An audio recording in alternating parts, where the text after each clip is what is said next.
this one bend? They bend when you tighten it down. They stall. No, that's, yeah, just be careful. Oh, we got a ton of time, huh?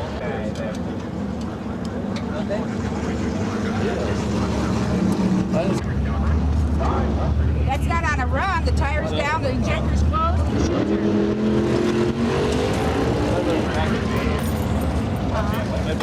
What that is? Phoenix is on the road. I was just going to say that may be the foray, but there's no toe strap, so. All right.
Welcome back to Calgary, Shirley.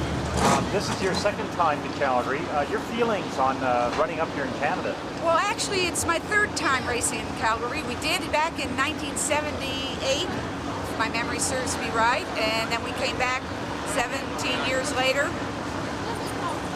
last year, and set a track record for speed. I think ET also, I could be wrong, but we had such a good time, the spectators, and found the facility, really good. Surprised us a little. We wanted to come back and see if we could better the mark that we set last year. How is your World Tour going this year so far? Well, it's going pretty good.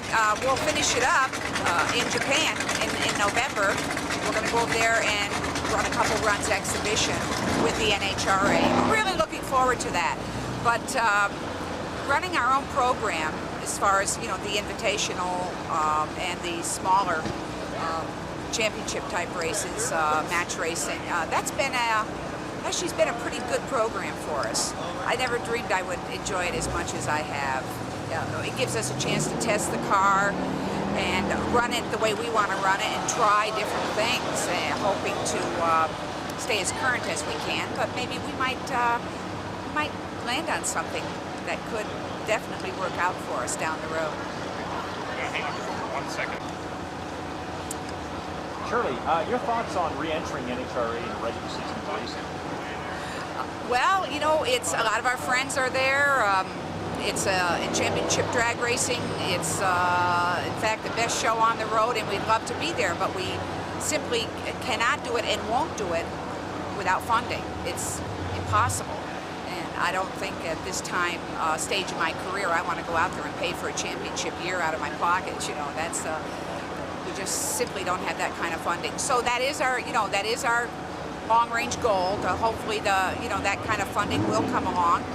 And again, being able to match race and our own style gives us the chance to again stay current and hope that the ship comes in. One last question. What kind of time is the car capable of being set up here in this kind of air? Okay, well, considering the altitude, and of course we have to take into consideration the race surface, which is pretty good, considering they have to make the necessary adjustments so the car will perform and do so consistently, and we don't want to hurt a lot of equipment. So, it's a kind of a happy medium. You give up one thing, but you gain something else. Just a short time ago, we were in Oklahoma City, which is a fairly new racetrack, and with I think it's the whole racing surface is concrete. But we ran 290, almost 294 in the mile an hour bracket, and we ran an 08 ET-wise, and that's actually pretty darn good when you consider the prairie gear we have in this thing. Because our objective this year was to run mile an hour. I wanted to be in that 300 mile an hour club, and there's really not a chance for us to do that now that we've passed Oklahoma City. I won't be on racing on a facility that can produce that kind of mile an hour the rest of the season. So my fingers are crossed that we'll be able to hopefully maybe next year get a couple opportunities to give it another shot. Good. Well, thank you very much and good luck. We hope to see you break some records today. I hope so too. Thank you.